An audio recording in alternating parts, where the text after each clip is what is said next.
Hello, everyone. Welcome to another edition of the It Doesn't Matter podcast. And we've got myself, Strap Facts, John, and we have...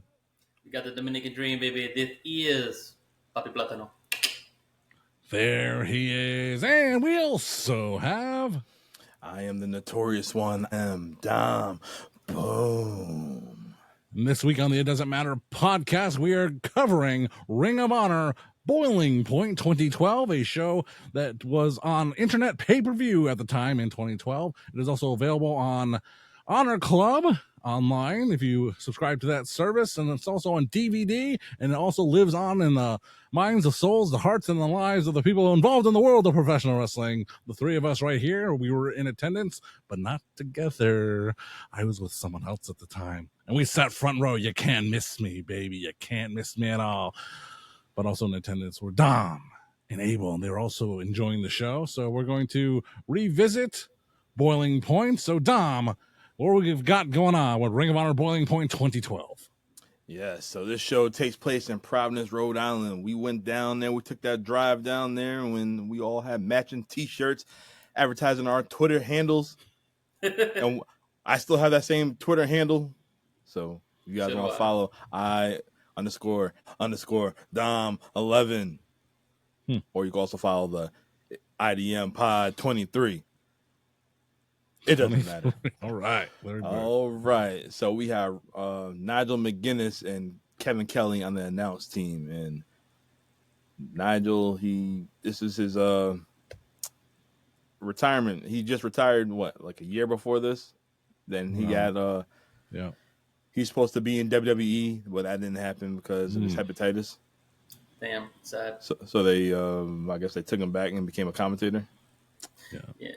What's interesting to see about Nigel McGuinness, just beginning his career as color commentator, is how new he is. How you watch him now, you listen to him now, he is light years ahead of where he is at the show at Boiling Point. It is that. Now, something like that is fun to watch. You get a lot of these, you're going to see it on the show up and down the card, young superstars who will become huge superstars in WWE, AEW, and they're just babies here. And Nigel McGuinness, as a color commentator, he's one of them on this show. So that'll be fun to pay attention to as we go on through the evening. Yes. So my first question of the night is about Nigel McGuinness. We know that he went to TNA and he was Desmond Wolfe. Was this later on in his career? This part? What? After Boiling Point? Nigel McGuinness and Bryan Danielson left. They did not retire. Nigel McGuinness and Bryan Danielson left Ring of Honor at the same time. They both got signed to WWE at the same time. As you noted, Nigel McGuinness had medical issues relating to many things, honestly. One of them was his tricep. There was a lot of scar tissue. He never had surgery on his. So WWE was like, before we put you on the roster, we want you to have surgery to take care of it correctly. We don't want you to have this scar tissue. However, that affects, athletes. He thought that it was not the right time to do that. That would ruin his momentum. Therefore, he had to decline the offer to go to WWE, and he immediately signed with TNA. And at that time, everyone in the industry just gave you a new stupid name, and Desmond Wolfe was one of them. But that's where Nigel McGuinness ended up. Bryan Danielson, of course, landed in season 1 of a very different NXT show that was on the USA Network. He was actually printed on USA Today, the newspaper. I kept that for a while. It's a collector's edition. Personally had some grand ideas for the debut of Nigel and Bryan in WWE. Where they would both do like these vignettes where they both said, "I'm the best in the world. I'm the best in the world," and they would just say it, and then they would have like a split screen, Bryan Danielson, Nigel McGuinness, and they're both saying, "I am the best in the world," and then they would be managed like by William Regal. But so that was that's my knowledge of Nigel McGuinness ending up in TNA, and eventually did have hepatitis, and he was no longer able to wrestle for TNA wrestling, and it kind of just segued into him just hanging up the boots after that. Yes. It's sad, man. I had to go back and watch some of his stuff, especially his matches with Danielson. I mean, he really was that dude And he was probably, like you said, if it wasn't for that hepatitis, he probably could have been world champion in WWE or something else because he had it. He had it all. He could talk. He can wrestle.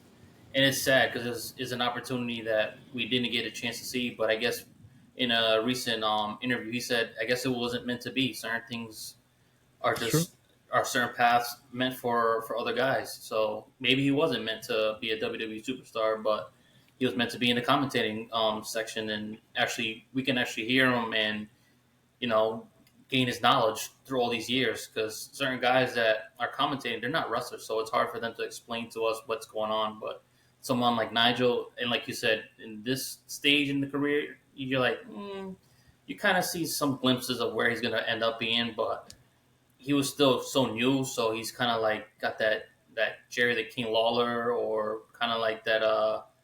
Reminds me a little bit of Kurt Hennig when he had to go into the commentary section where he say a little comment like, "Oh, that's a good move, but I could do it better." I don't know if you remember that when he did that. It's a very good comparison, Abel. Other thing about Nigel McGuinness is at that time, he got the idea, like many people did, from Colt Cabana to, do his own thing. So he came out with his own documentary called The Last of McGuinness. And he, in one of the extra scenes, or maybe part of the main movie, I haven't seen it in a long time, and I've actually sold my copy on eBay. Hey, yep. But I didn't sell the bonus disc, so sorry to that buyer. You're missing out on the bonus disc because I intentionally did not sell it to you. But he did get Dave Meltzer to say, because you can't get Dave Meltzer to say boo. He got Dave Meltzer on camera. He's like, to say, yeah. At one time, you could say that Nigel McGuinness was the best wrestler in the world. No stumbling Dave Meltzer. This is where Nigel is. So, yeah, he's back in Ring of Honor on the commentary team with good old Kevin Kelly. God bless you, Kevin Kelly. Yes. All right, let's get to our first match. We have a young Roderick Strong with Truth Martini. John, who is Truth Martini? Now, where is he this dude came out of nowhere. First of all, Truth Martini, whatever, But he was a very entertaining act. He unfortunately just disappeared, And I tell you what, Ring of Honor, they got all the good managers, okay? Truth Martini was one of them. He wasn't as bold and brash as others we have known over the course of time, but he was a very entertaining manager, very great heel manager. He was a wrestler. He did train a lot of people, so he's one of those guys where, like, those who can't teach. But he was a very small statured kind of guy, kind of like smaller than like Jimmy Jacobs. So he was best served as a trainer, and that's what he did. Can't think of any super notable names that he actually trained, but he did have a actual school, the House of Truth. But yeah, he was a very effective manager. So it was good to see Truth Martini one more time. And also one of the best guests ever, multiple time guests on The Art of Wrestling with Colt Cabana. Oh. Check those out. Before we get to Roderick Strong's opponent, do you have Truth Martini's book? I used to, and this was around, this was 2009, 2010, and I used to read when I was at work at Foxwoods on my lunch break, which could be 1 hour in total, because that's what I would do. I used to read books, and I used to read like Bret Hart's book or whoever else's book was out at the time. Then I would carry it with me to the cafeteria, and I'd say, "What is that?" And someone asked you, like, "What is that?" And like, it's the Book of Truth. Again, more references. No one knows what the hell I'm talking about, but it pops me, and that's all that matters. Yes, that's it. All right, so Roderick Strong's opponent for this match is Mike Mondo, and for y'all that don't know who Mike Mondo is, that is Mikey from the Spirit Squad. So as I'm watching this match right here, I'm like, who the fuck is this guy? Because he does not look like a Spirit Squad member. So I had to go hit the old Google and look up Mikey. And Mikey, he was like the chubbiest one out the Spirit Squad. Yep. Oh, man. You couldn't recognize him, huh? I did not recognize him because you kept saying he's Mikey from the Spirit Squad. I'm like, all right, this dude look like Mikey from the Spirit Squad. Because this Mike Mondo, he is jacked. He's jacked. Yeah. He has a goatee, and he kind of look like a badass. So I'm like, all right. So as I'm watching this, go ahead. In WWE, he's a midget. In Ring of Honor, he's a huge guy. Yeah. Seriously, that's why I was so confused. So Well, do you recall all the members of the Spirit Squad, Dom? Mikey, Kenny. Can you do it like the song? Mikey, Kenny, Nikki. Of course, yeah, you're right. Mike Mondo, Mike Gee, Kenny Dykstra. He would have a little more significant run. He was the most pushed of the Spirit Squad members at one time. Nikki, of course. Dolph Ziggler. Nick Nemeth. And you had Big Mitch, that big dumbass Mitch. He's the least successful, the least talented one of the bunch, but he was the tallest. What's his name? Mitch. He ain't have no Mitchie. Mitchie. No, he came at the end. Johnny. Oh, yeah, I forgot about Johnny. So Johnny was Johnny Jeter because he looked like Derek Jeter. True story. That's why he was named Johnny Jeter. Looked like Derek Jeter. I never really noticed it, but I got to go back and watch. Yes, 2006, DX reformed and sent these jabrones back to Who's OVW. the one that used to do like that, like they would sit on the ground and just be bouncing up and down like this? That had to have been it might have been Mitch. Doing Mikey. I think it was Mikey. Mikey when he was in the Spirit Squad was the most. I mean, like Kenny, they were pushing Kenny. They're actually pushing Kenny and Mikey the hardest, I believe, out of the Spirit Squad because they're the most athletic. They were the most talented. I mean, say what you want about Nick Nemeth, Dolph Ziggler.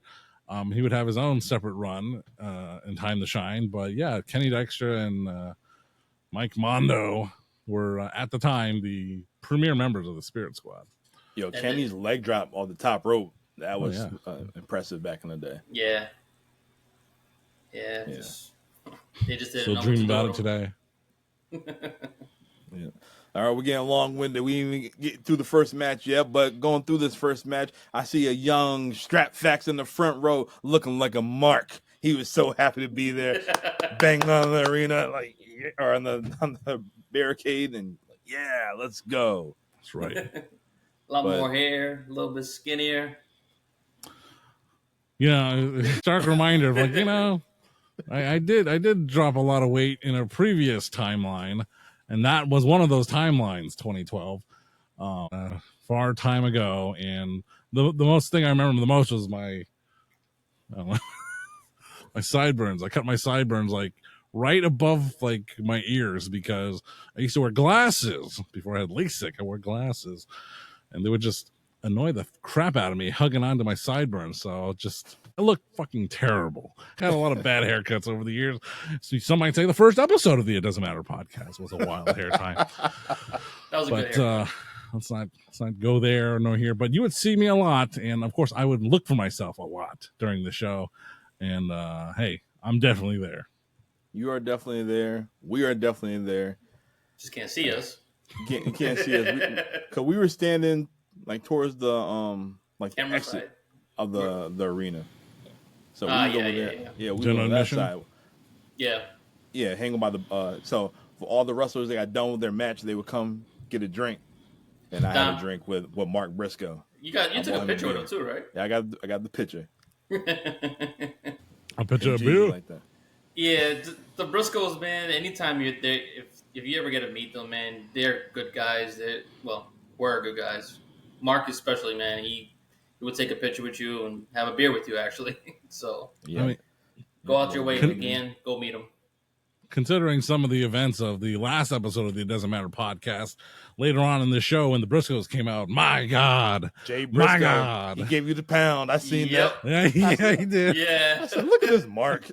Freeze frame that. If the screen quality was better, man, you would see that screenshot a lot more. I'm like connective tissue right there. Just boom. Man up.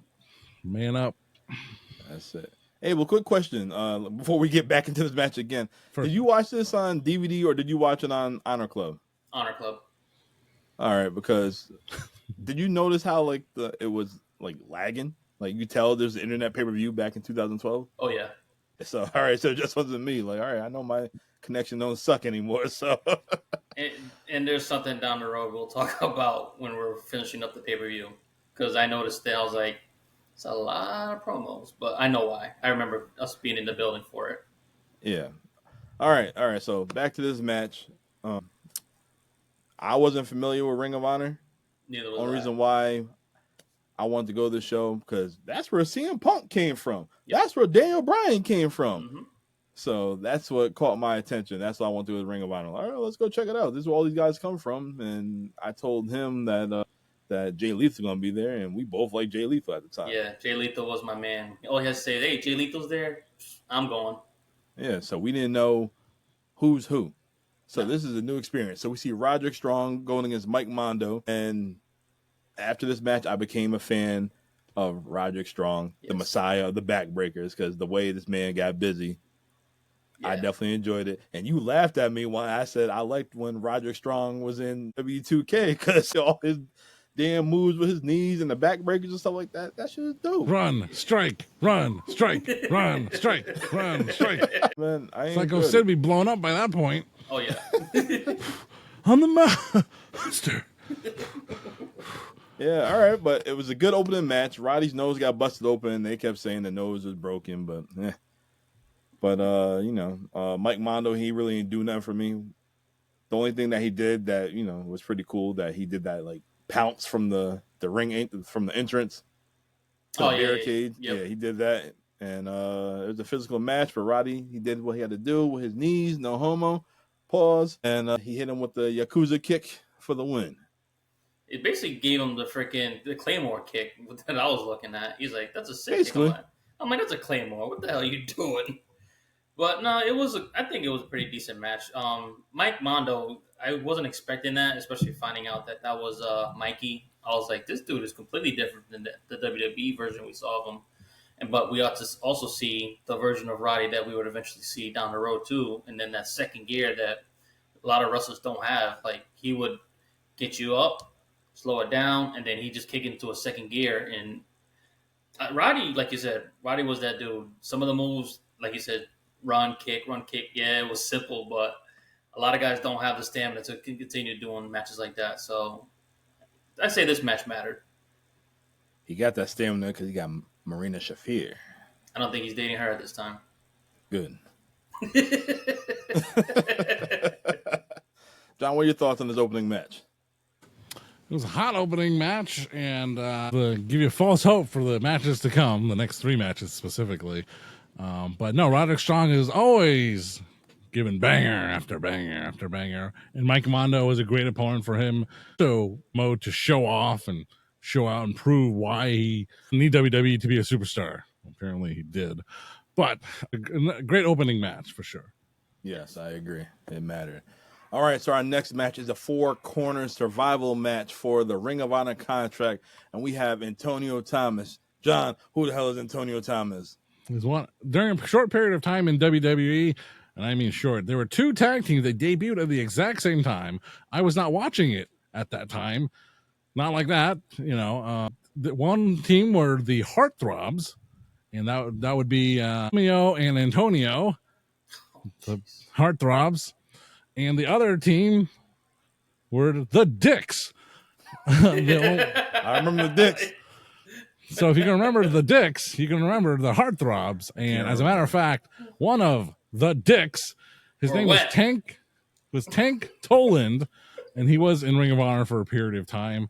And the other, of course, the Heartthrobs, Romeo and Antonio. Antonio Thomas, the blonde dude, later to be known as Thomas Santel in Beyond Wrestling. Well, here he is, and he's looking like a J-Bro. Yes, he does. The promised Antonio Thomas. If you guys want to know what Antonio Thomas looks like, imagine Tyler Breeze with cornrows. Oh, yeah. God. Wow. What a look. Spot on. All right, so he won against my man, Vinny Marseglia. Boy. He doesn't look like how he looks now. No, he don't. Vinny, he's starting to get the dreads. He got like the bird's nest in his hair right now. He got no facial hair, but he's still tatted up. So it was cool. And he's from Providence, Rhode Island. So you know the river. And then their third opponent was QT Marshall. And John, who is QT Marshall? He was part of the Nightmare Factory in All Elite Wrestling. He was friends with Cody Rhodes and Arn and Dustin, of course. And he was pegged at one time by Jim Cornette to be the future of Ring of Honor. I never saw it in this guy. Still don't, and I used to, too. That's God's gift right there. Oh, the good thing we have a return policy. That's God's gift. He's the day one and 8. I'll say I do think his high spot. That's not a high spot where he does like a flip, a fake slow ass flip something in the corner. I'm like, all right, that's funny. That pops me. But otherwise, QT Marshall, pass. You're not drafted on my show, buddy. Yes. All right, and the fourth guy, everybody knows him. He's a Northeast Wrestling champ. I want to say he's a legend. Matt Taven. John don't like Matt Taven. He does not like Matt Taven. He already know. You know, we've seen him so many times. It's like, all right, Matt, you can only get your autograph so many times. John called Matt Taven a Melvin. Oh man. He sure is. I even kicked a door in his face. That's what I did. And that's a true story, Matt Taven, because that worked. And this was during the live edition of the Something Else to Wrestle. Is that what it's? Bruce Pritchard show. Did a live show at Mohegan Sun. Volunteered to be the in-room technician, audiovisual technician, even though they did not pay for one or ask for one. I volunteered to do it. And some people were setting up lights, things that my company also does, but we charge a lot of money.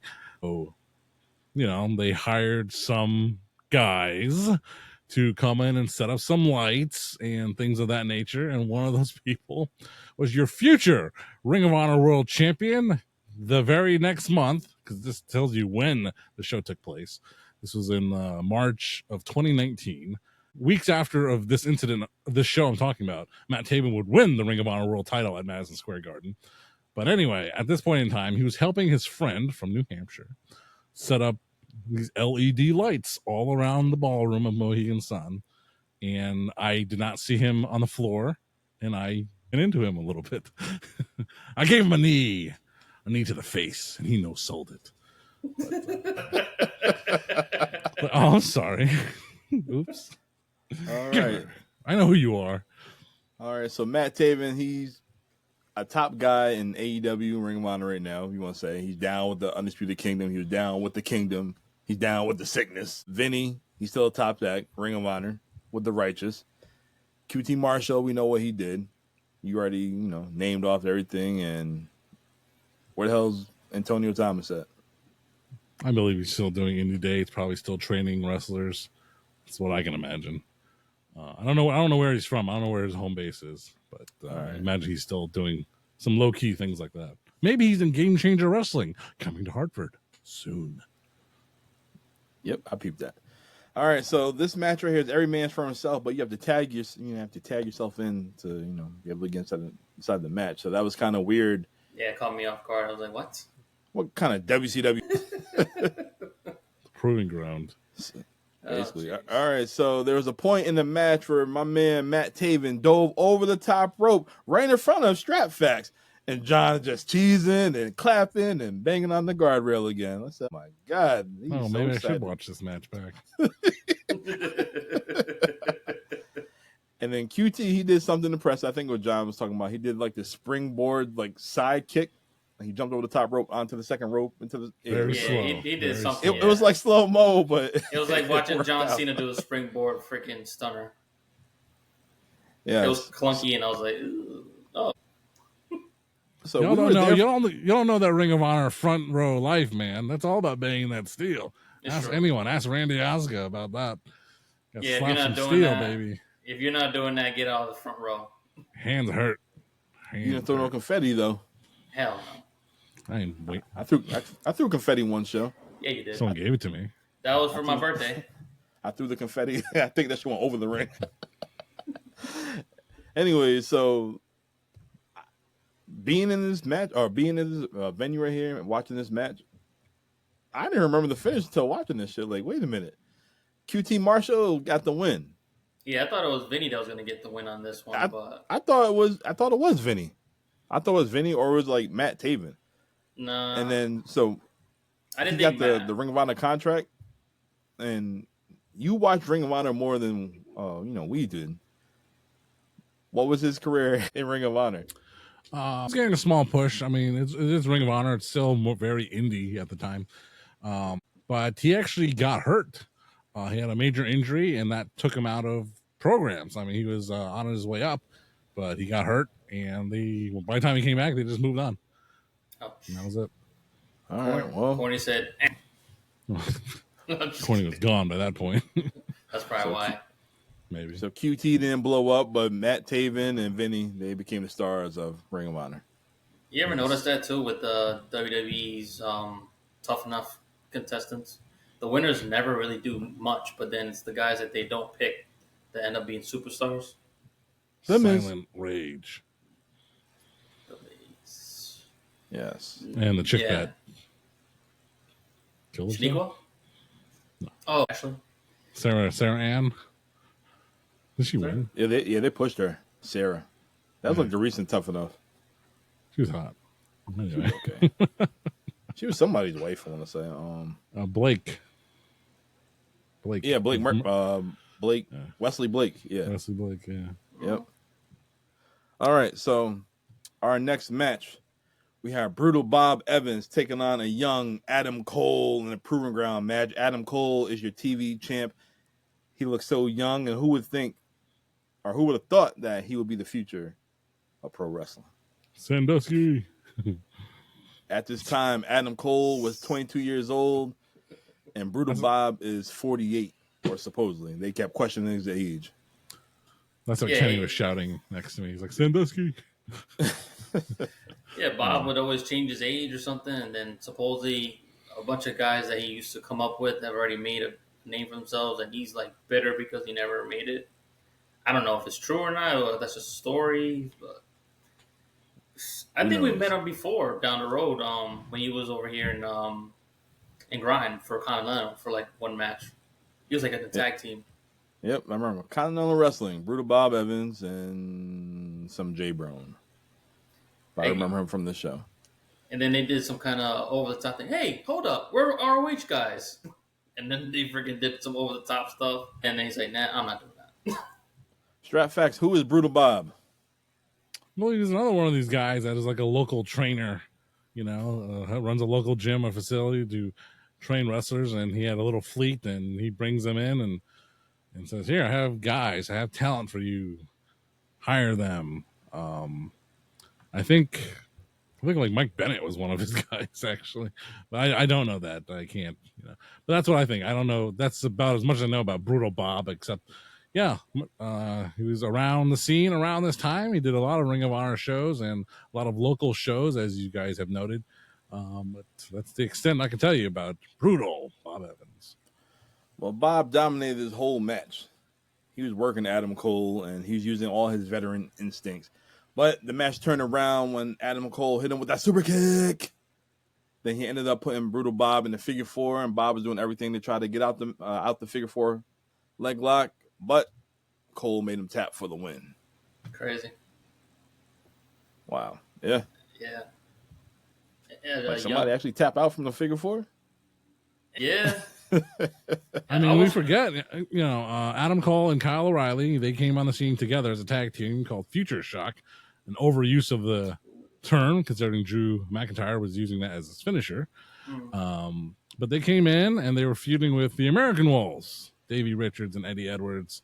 Eventually, Davey and Eddie would, as part of a storyline, they would split up, because one believed in this style, one believed in that style, and they had a final battle main event feud for the championship, Eddie Edwards and Davey Richards.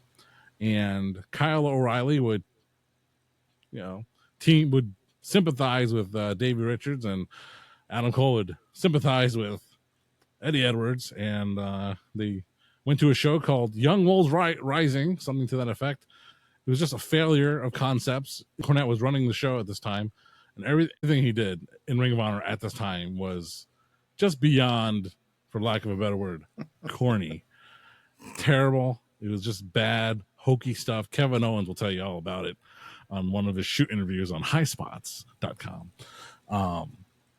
but it really was some hokey stuff. But what changed the tide was a hybrid rules match earlier in 2012 at in one of the New York shows, and Kyle O'Reilly, there was a rumor, that William Regal was scouting, PWG, and he told someone that you are too young and pretty. Like, I don't mean that in a creepy way. I just mean like you're too much of a baby face. You need to, whatever it is, you need to look tougher, be manlier. I don't know, but you have the skills. You just need to look more like a badass. And that person's Adam Cole, baby. Eventually, yeah, he grew. Is that all it takes? Is to grow a goatee and a beard? Maybe.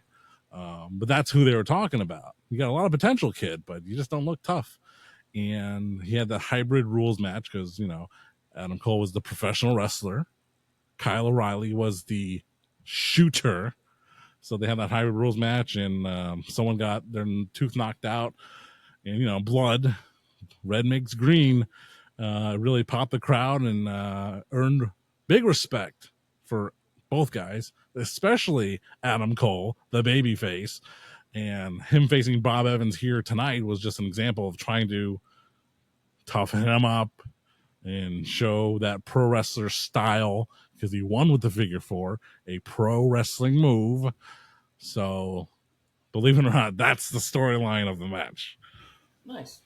All right. Well, even though I totally fell asleep and I did not watch this match back. I saw it in person already. Okay. Yeah, so after the match, Mike Bennett and Maria Kanellis, they come out and they try and take out Adam Cole, but Eddie Edwards and Sara Del Rey gets rid of them.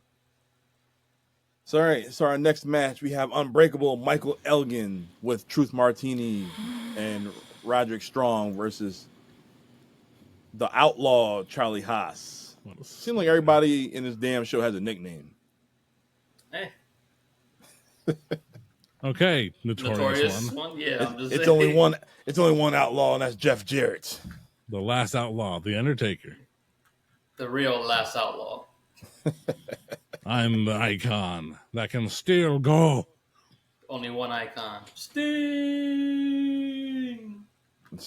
All right, so seeing Big Mike Elgin, we all thought that he had a future, but he had a different future. Shit cost him. Like, he should have been in either AEW or WWE right now, but Michael Elgin's a bitch. What? He's a big, stocky, bald bitch. Let's just say outside situations. Outside allegations, that's what cost him his career, basically. Yeah. It really did, yeah. Unfounded or not, I'm not really sure, but hey, man, it's not funny stuff. It's not something to play or with. is it? All right, so Roderick Strong, he's sitting in the aisleway and he's drinking some Natty Lights. I saw that. And so before the match begins, Michael Elgin, he got on the microphone basically saying that he signed a contract, and I guess the contract is for him to get a future title shot.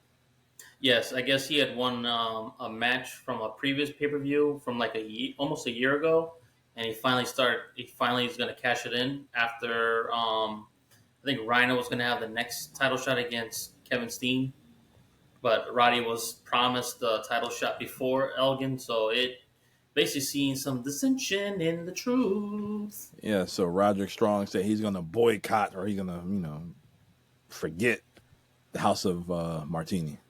House of Truth. That's what it's called? House of Martini. What's it called? House of Truth. House of Truth, whatever. Yeah, anyway, he's going to forget them. But all right, so.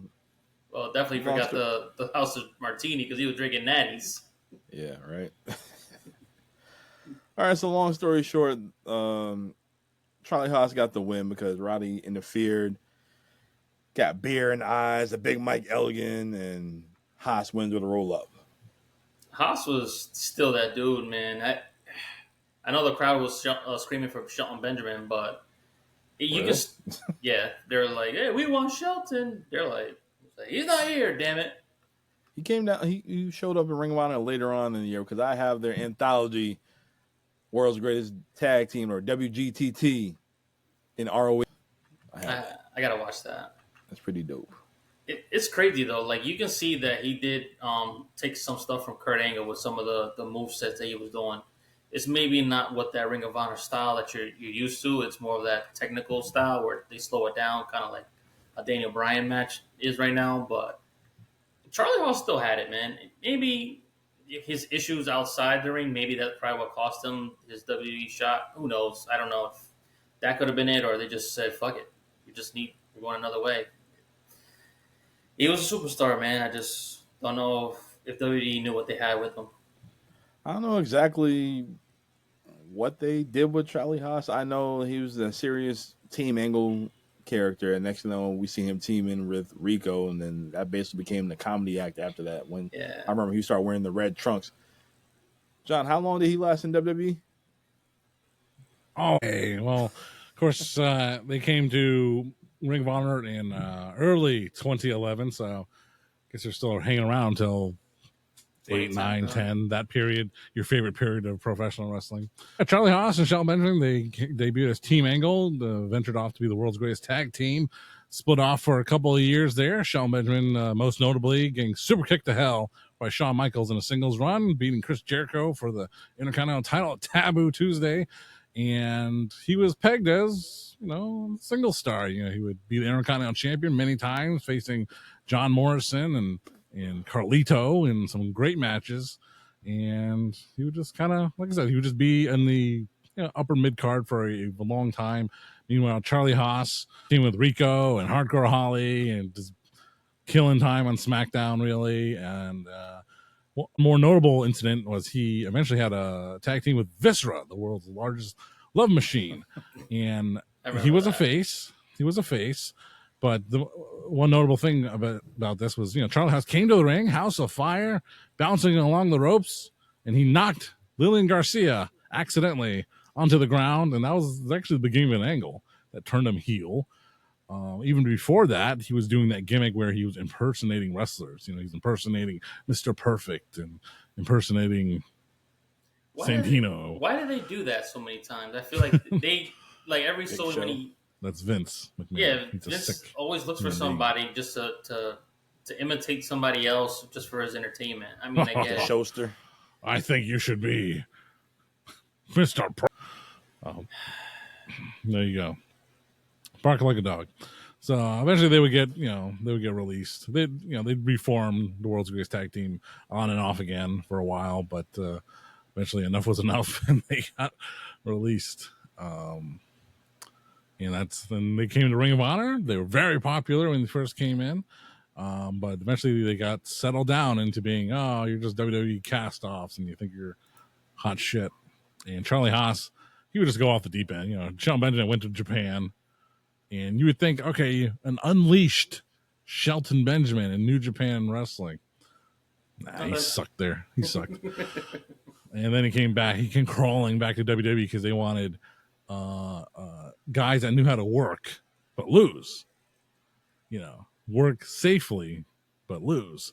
And he was part of that. Jinder Mahal is part of that. The new SmackDown Talent Initiative. The Land of Opportunity, Shane McMahon. And the Headbangers. It was a wild time for SmackDown back then. I like that time of SmackDown. It was great. Talking Smack. Ooh. Good shit. I do like Talking Smack. Talking Smack made a lot of superstars. Oh, so good. Why don't you go wrestle then? If they cleared me, I would wrestle. SmackDown would be over, man. You would tune into wherever you found Talking This is Smack. my show. This is my fucking show. I was like, ooh. So good. Good times. Oh, man. Yeah. Great memories. Yes. Ring of Honor makes them, WWE steals them. Yep. Basically. Literally. I believe in Joe Hendry. Sorry, AJ. I know SmackDown makes them, but in all honesty, Ring of Honor makes them. And WWE is just like, and that's what took you guys to this show, Boiling Point. Yes. It's a boiling point in my freaking attic right now. Jesus. It's cool in the basement over here. Must be nice. You jerk. I'm chilling. How's that pink insulation doing? That's it. That's it. No smoking cigars under there. All right, our next match is for the It's a tag match. We have Mark and Jay Briscoe. Ooh. Going against Scum, Steve Corino, and Jimmy Jacobs. That name alone, Scum. What kind of 1990s fucking evil villain shit is this? That's meant. And then the Joes battled Scum. So Scum the World meant Wrestling though, right? Federation Championship. Huh? Didn't Scum mean something? Yeah, it's scum of the earth. Hey, get out of here. Bless you. Is that Dad? Goldberg. He finally started his Mustang.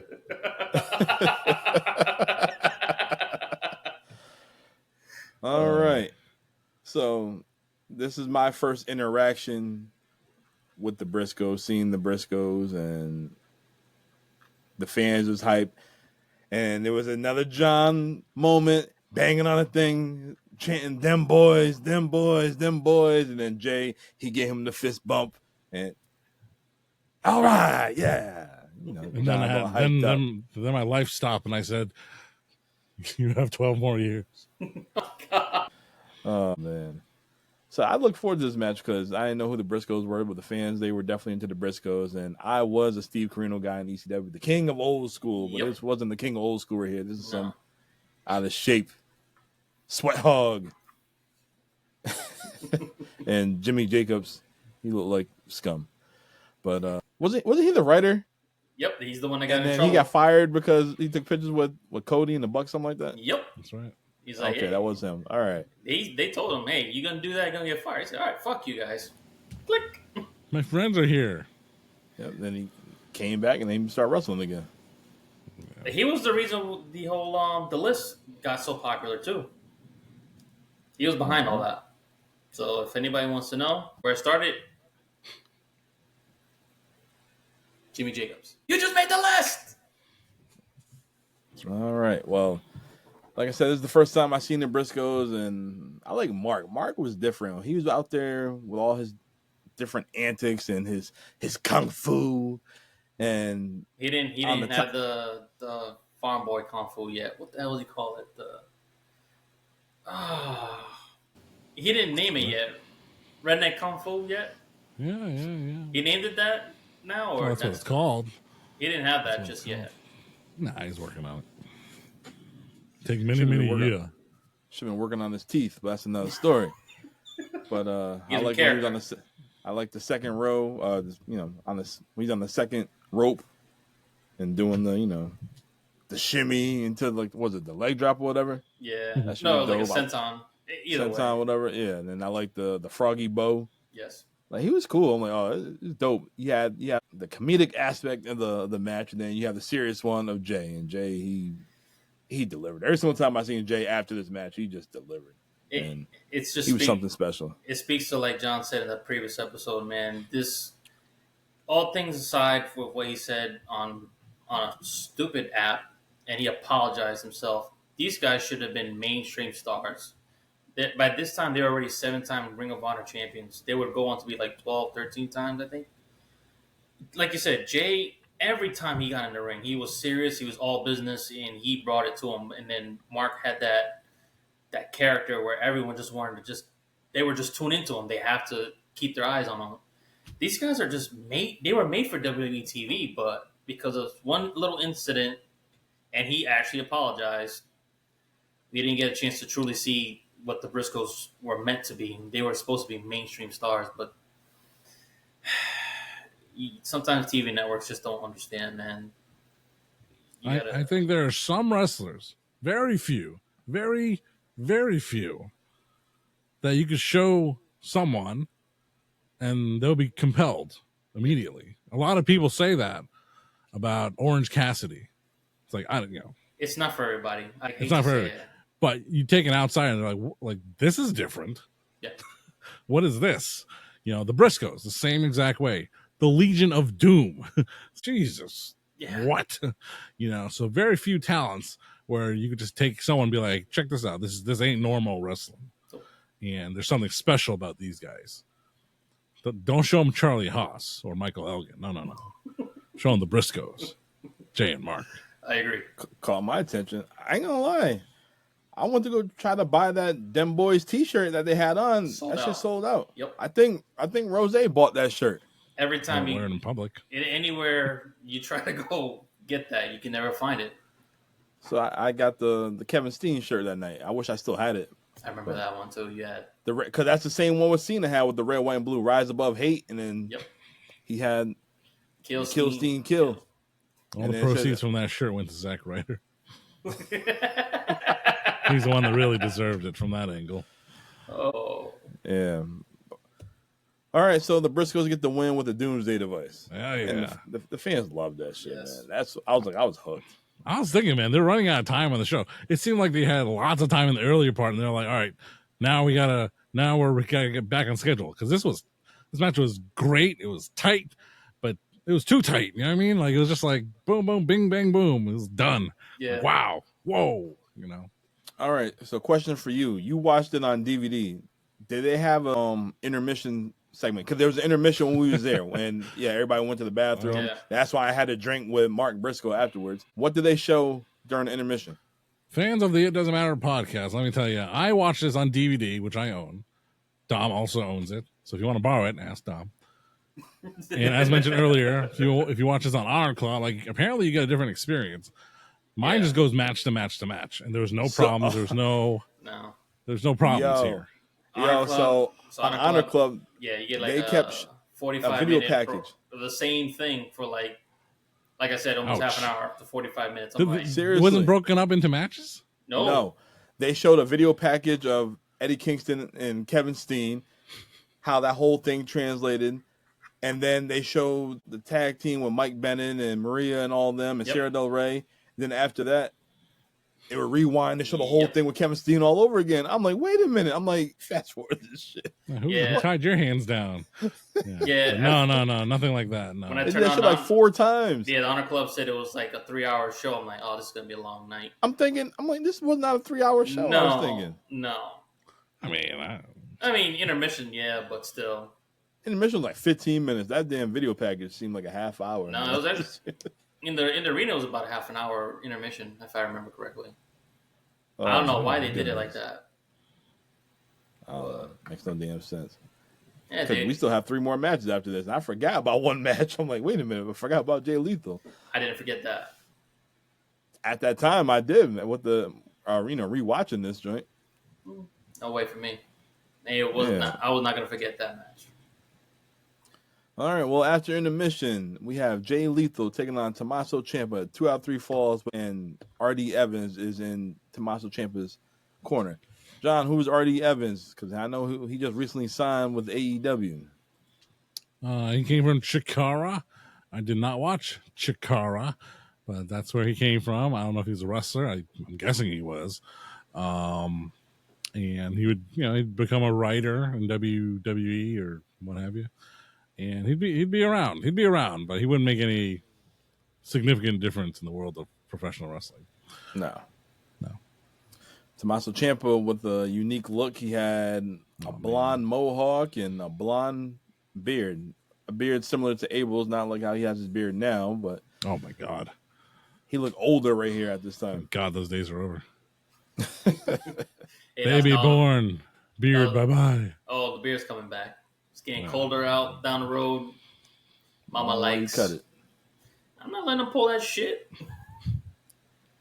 Hey, listen, for 2 months, that boy got some strong fucking hands. I'm gonna have to show him Gunther.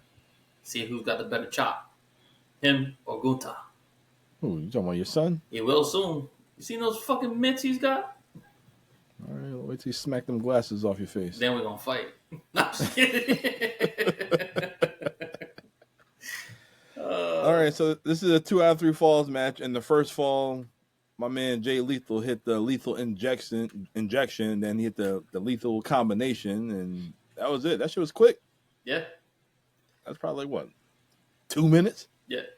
One thing Nigel said, and it's so true to this day, that's the only time you actually see a wrestler try to go for the finish right away. You don't see that too often. It's always like you take your time and it's a build up. Sometimes it's nice to just get that finisher off and then boom, end the match real quick. I mean, the only person that can probably get away with that is Randy Orton because he can just hit that out of nowhere. Yep. But anybody else, you can pretty much Yeah, you can tell it's coming. All right, so it's gonna speak in Spanish. So you got 30 seconds to recoup and get up, and it happened. And guys, they got back into it, and Jay Lethal goes for a suplex over the top rope right in front of John, and he's happy as hell seeing that shit right in front of him. John had the best seats of the nights. Yeah, he had a great seat. He had all the action. All of it. All of it. New relationship and everything. That suplex looked crazy, though. Is that something that Tommaso does a lot, or Jay Lethal? I feel like those two, for some reason, that's always in one of their matches, or like one of the bigger matches. I don't know if you guys noticed this or not, but Tommaso Ciampa blew out his knee. For real. Yeah, I know. Yeah. Why'd you mention it? It's like the first 3 seconds of the match. He blew his fucking knee out. He might as well have called the referee and said, shut this match down. It's over. But he kept going. And going for, what, a half hour? Yeah. Good Lord.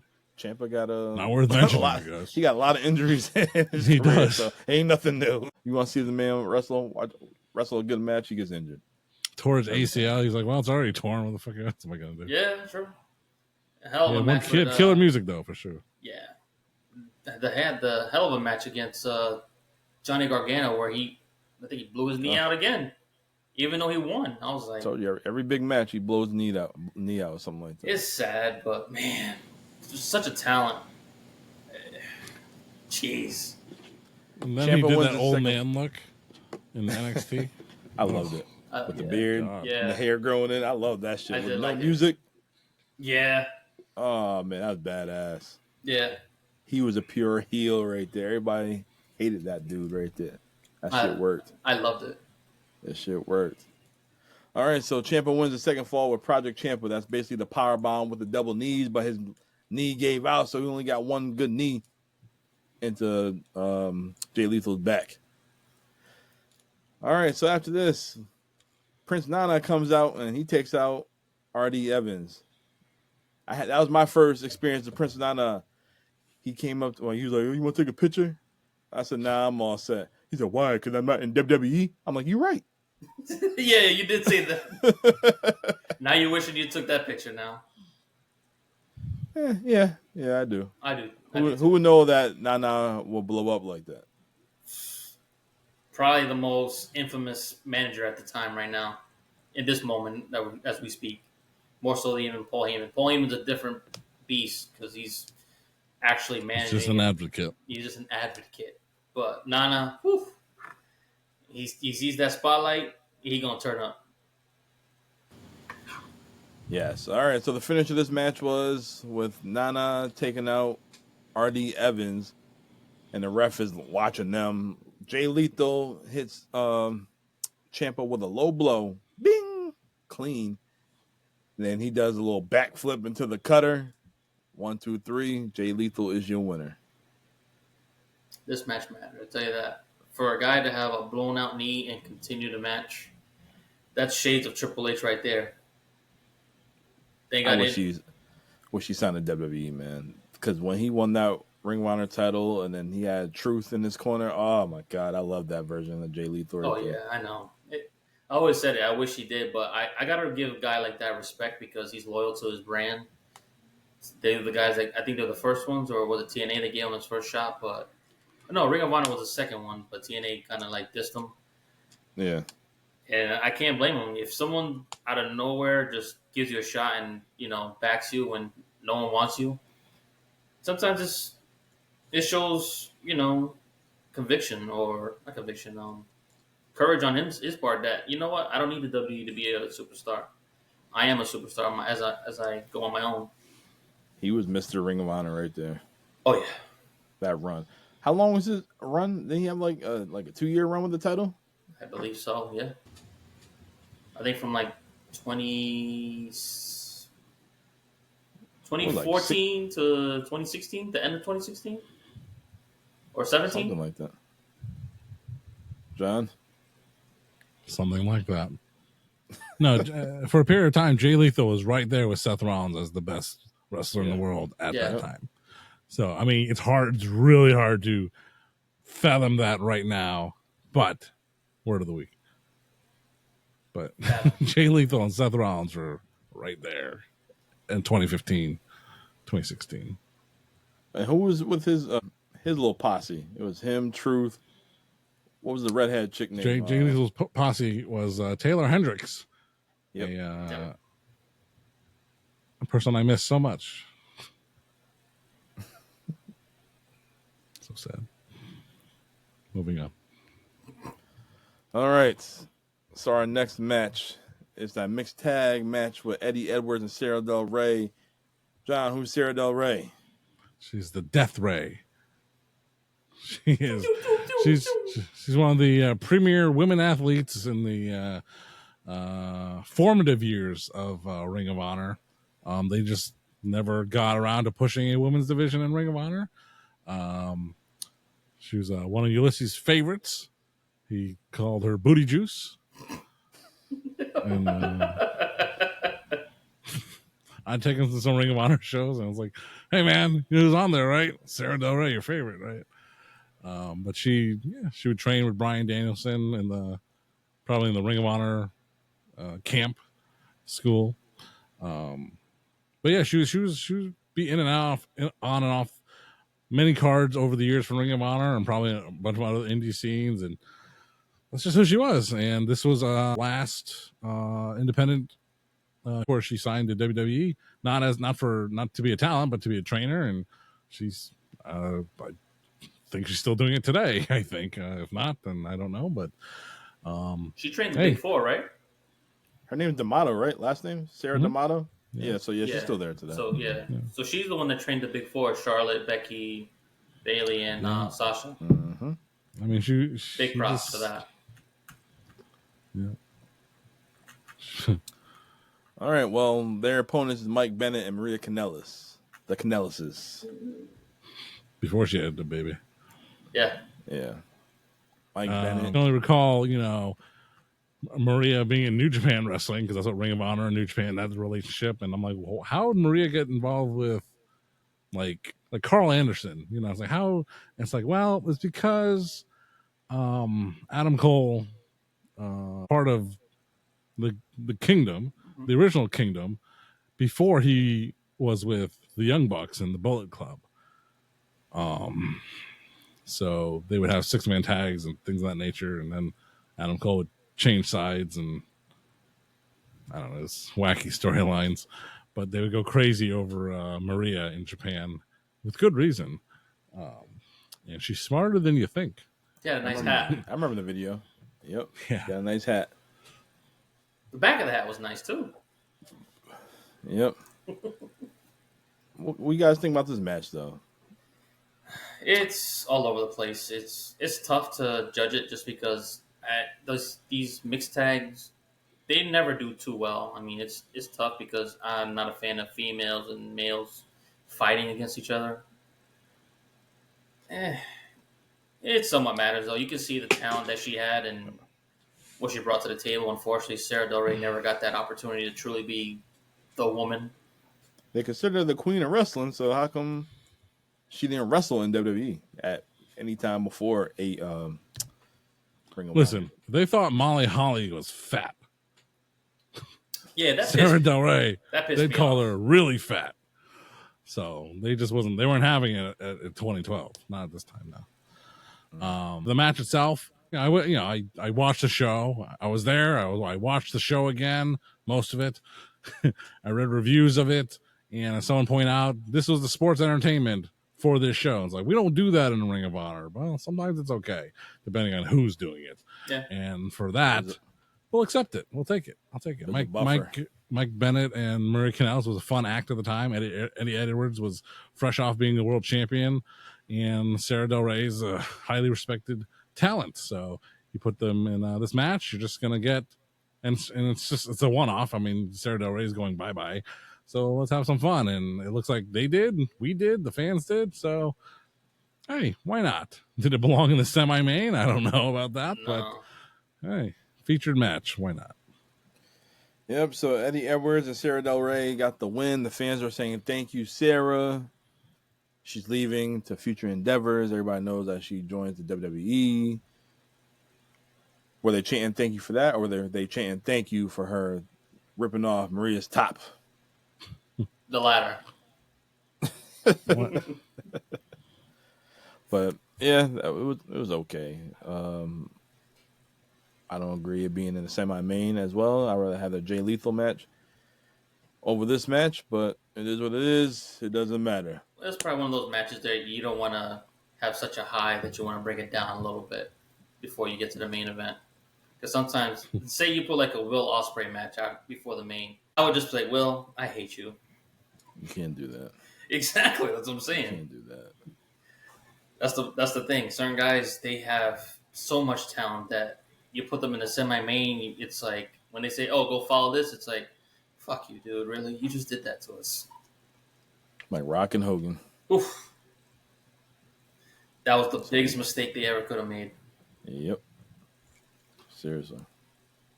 Sometimes as an adult, you have to make decisions and stick with them. Unfortunately. Michael Elgin. It is now time for your main event of the evening. Yes, please. All right. We have that bum, Eddie Kingston, taking on Kevin Steen. Oh, man. I had a lot of respect for Eddie Kingston already at that time, and then watching him come out like this, knowing where he ended up, man. Good shit. I'm just finding out that this shirt changes color. Changes colors. Yellow, white. Dirty teeth, white. Dirty teeth, white. So seeing this promo with Eddie Kingston and Kevin Steen, Eddie was a great talker, man. He's still, to this day, still a great talker. Listen, on the DVD, they said edited Eddie Kingston promo, and I watched it. I'm like, what was edited about it? There was nothing edited. They blurred out some F-bombs. Sorry, Dom. Not on Honor Club. Yeah, they did. I heard some. Oh, they probably... No, they said he was allowed to say what he wanted. Okay. He dedicated his match to his boy, Sweeney. What's his name? Larry Sweeney. Larry Sweeney. Not Mr. Sweeney. Larry Sweeney. Love you, Sweeney. Yeah. I I've looked forgotten him up. more football than you'll ever know. So I looked up who the Sweeney dude is. Sweeney, he was a trainer, he was a wrestler, and he committed suicide at the age of 30. He hung himself with a turnbuckle rope. He died in the ring or outside of it. Jesus. Yeah. That's Sweeney. I mean, the King of the Bums, he didn't win the match with Kevin Steen, so. You said you were not familiar with his work, right? Larry Sweeney? No. Hell, all three of these guys, Sweeney, Steen, and Kingston, I wasn't familiar with their work. Well, I'm sure you're familiar with Steen's work now. Oh, yeah. And the butt. But in Sara, Larry Sweeney was one hell of a manager, and that's a common theme, I guess, in Ring of Honor, talking about, Julius Smokes and Prince Nana and Truth Martini and and Sweet and Sour Larry Sweeney. He was in the business, in life, and in Ring of Honor for such a short period of time, but did a tremendous job, a tremendous impression for the time that he was around. So it is sad, a lot of the stories in pro wrestling about the the sadness and the depression, and hopefully you just keep going, fight your way out of it. Will Ospreay. So hey, Eddie Kingston fighting for a good cause here, but unfortunately sometimes art wants more than it can achieve. Yeah. Eddie Kingston can't win the big one. At this time. No, not for a long time. For a long time. But at this time, he was a Grand Slam champion. Was it Chikara or whatever he was? I don't think it was a Grand Slam champion. It was just a Grand Champion. I think that was like a championship that they made. It was called the Grand Champion. Oh, man. He was the top champion in Chikara. Because he was the Grand. Let me stop. Oh, Lord. Before he whipped my ass. I love the graphic. He's 215. I said, get the fuck out of here. 215 my ass. Oh, wow. I said, no way. I'm 230 and I don't even look like that. The thing I remember most about this match was, when they did the table spot toward the end of the match, and they turned the table upside down the wrong way. I could hear him. I don't know if you could hear it on the TV, but I heard it right there in front of me. It's like, yeah, he was just like, oh, I can't move. I can't feel anything. I can't move. I think he was selling it good. Yeah. He was selling it good. Great. Eddie Kingston is good. He really is. Underrated. Yes, he is. And, he got an offer with the E, but he would definitely have to tone down a lot of things, and you can't take that from him. You can't take away the way he talks and the way he fights. He's a street fighter, basically. You can't. No, his promo alone, he'd be able to do commentary down the road if they ever allowed it. But they wanted him to be a trainer. He's like, nah, I still got something left in the tank. He was young still at the time. He was like, what, 28 at this time? At that time, he was like... Yeah, we're the same age. So, yeah he was 28. He's still young. Why would you... Man, I agree with him on that. I just remember talking to Homicide after a show. And, they're all part of the same ilk, those guys. Homicide and Eddie Kingston and so on. So I was just like, oh, so, because he wasn't wrestling much, I was like, so what do you want to do? And where do you want to go with their career? I don't know, because he was kind of drunk, actually. He's like, yeah, I kind of want to I want to go to NXT, be a trainer. So I was like, oh, yeah, that's cool, man. I can see that. Homicide? Yeah, Homicide, yeah. Shoot, Homicide needs to be a trainer. He needs to get trained. You see his stomach now? That shit crazy. I was watching them at GCW a couple weeks ago. The Notorious 187, Empanada. Oh, my God. Yep. But, I did enjoy this fight right here. They brought it to you. And when they was fighting on the ringside, and then Kevin Steen had a little altercation with the fan. I remember that. After the match? I remember After the match, yeah. Oh, man. Like, we still talking like, was that a plant? Like, or did that really happen? Like, we still talk about that shit to this day. That Gardeners in there. It's got to be a plan. There's no way they're going to do something like that. No. And get away with it. So this is 2012. When did Owen sign? E14? Yeah. Well, Steen? Yeah, so two. Yeah, because I think Sammy just said he's got his 10-year anniversary. So, yeah. It's about 2014. 2014, yeah. With Kevin Steen would hold the title for another year, until Supercard of Honor the following spring, which would be WrestleMania 29, which makes sense that Ring of Honor would have a show in New York, and that's when Jay Briscoe fucking won the Ring of Honor World Title out of nowhere. And then Kevin Steen would just kind of linger on the Ring of Honor roster for the rest of the year, and you go 2014, sign him up. And 2015, he made his main roster debut. I would think a guy looking like Kevin Steen, a guy just cut off t-shirts, basketball shorts, and a big belly will be the guy. Try a lot. 2 times on this show. The first time. It doesn't matter. I don't know. I'm about to say when. I thought it was the second time. Anyway, but yeah, having seen these guys, Kevin Steen and El Generico, final battle, one of those years, twice actually, I think.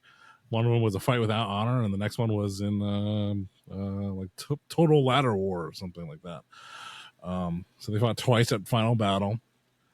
They had a lot of matches in WWE and NXT, but the most significant one, the first significant one, was WrestleMania 32.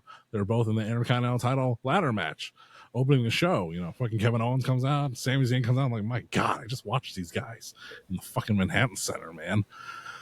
I've seen these guys. Look at where they are now.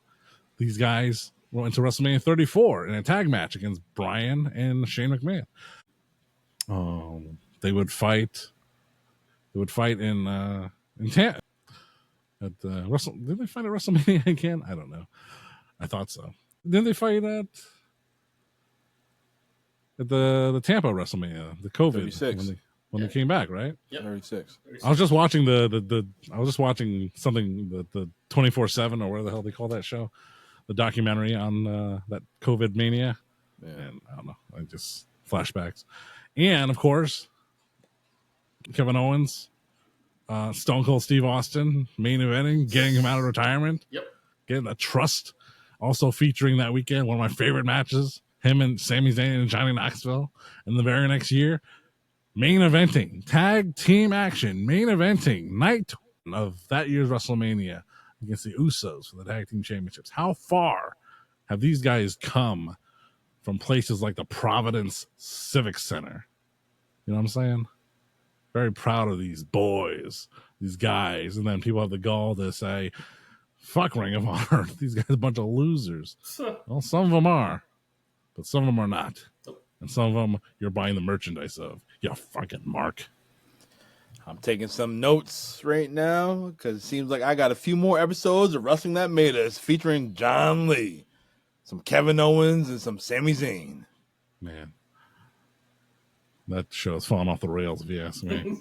There's no quality control on that show anymore. That show's going up. Yeah, up is smoke. But yeah, them two dudes, El Generico and Kevin Steen, they became Huge top acts, huge Megastars. acts. Yes. Not Still just to this stars. day in WWE, you got Sami Zayn, recently the Intercontinental Champion. He's putting over Braun Breaker, and Sami's going on to whatever his next chapter is. Kevin Steen, Kevin Owens, he's going for the B Championship against Cody Rhodes at Bash at Berlin in the next few weeks. We know he's not going to win the title, but I wish he would turn heel for this match right here. Oh, he will. I wish he would. He will. There's no It'd be way. perfect. There's no way they're gonna keep him babyface for this. Because SmackDown got too many baby faces right now. They do. That's the problem. We can turn him again. What is he, the Big Show? Well, at least his turns are actually meaningful. Can you say Kevin Owens is really a heel? Like, because He's a prize fighter, man. He's like edgy. Randy Orton, man. That's why they're together. It's like these guys are neutral. They just go wherever they're needed, man. They just are. Did you like Kevin Owens when he was the United States champion? Shaved his beard and Not patriotic as and the shit like face of that. America, no. Nah. No. I mean, that's just terrible. I hated that. That was him trying to appease Vince because Vince crapped all over his match at Mania with Jericho for some reason. I don't know. That Are was we good? Are we good? No, we're not good.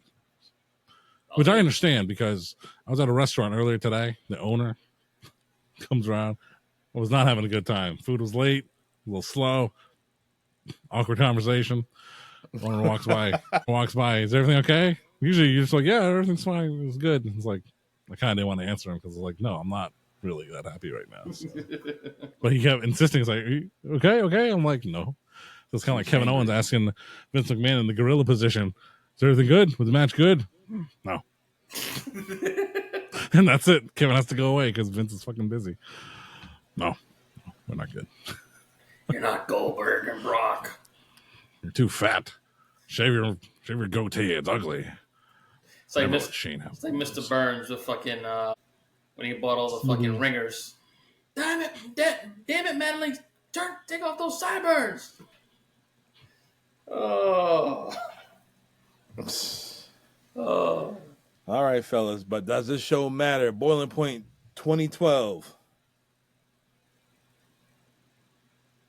Y'all thinking about it? Must not. It's tough. It's tough. I would say if you're the kind of person, it depends. Like if you're seeing a Ring of Honor show, say you got a bunch of DVDs like the old days, and that's how they used to sell them. These things were hot items back in the day.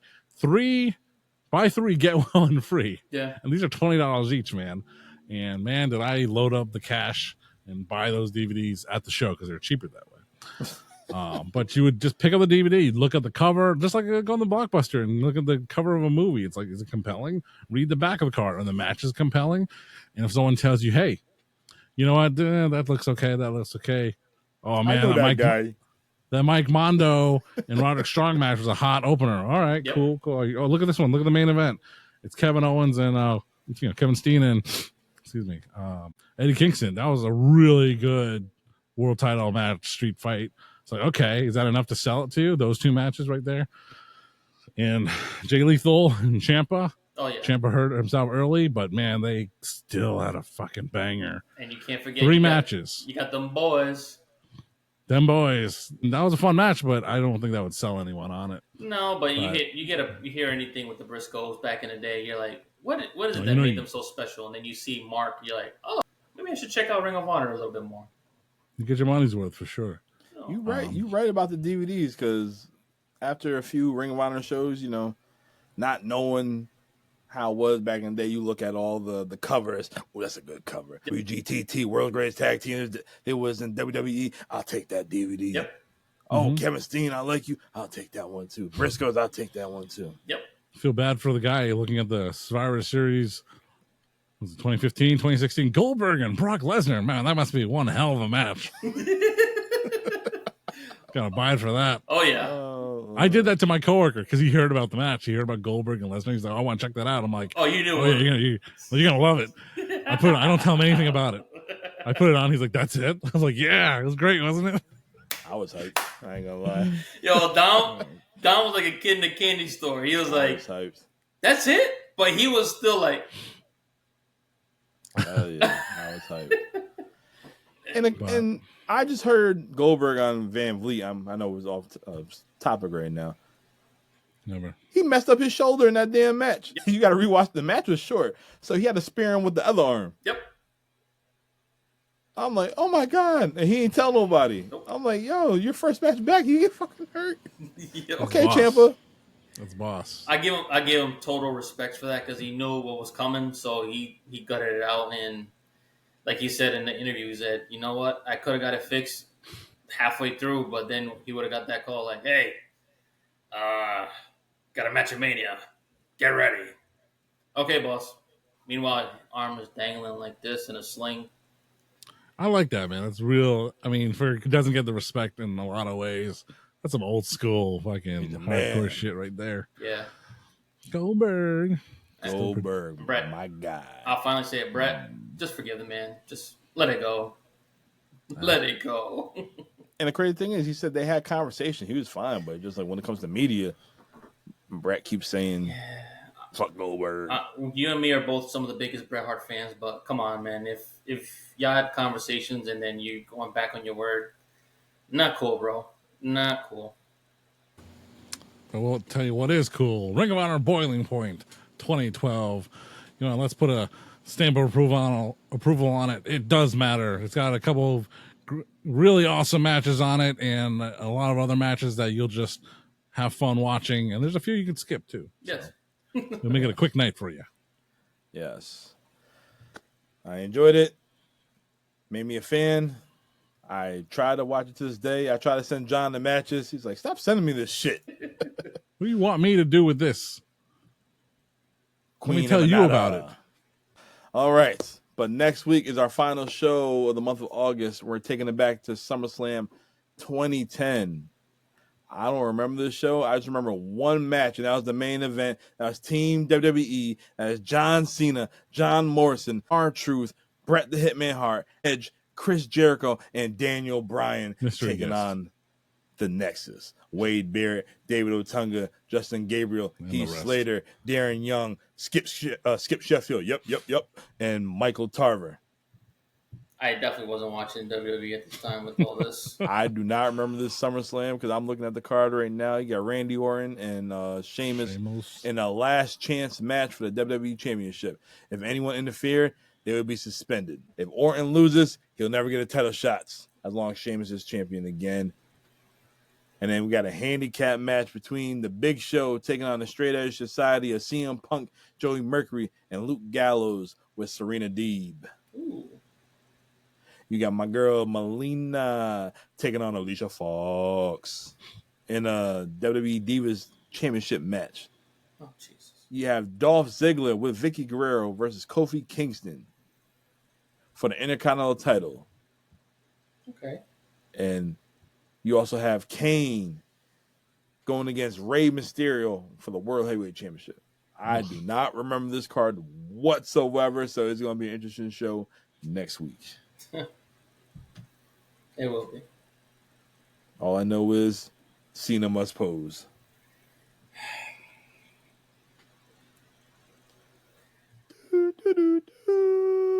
Apparently.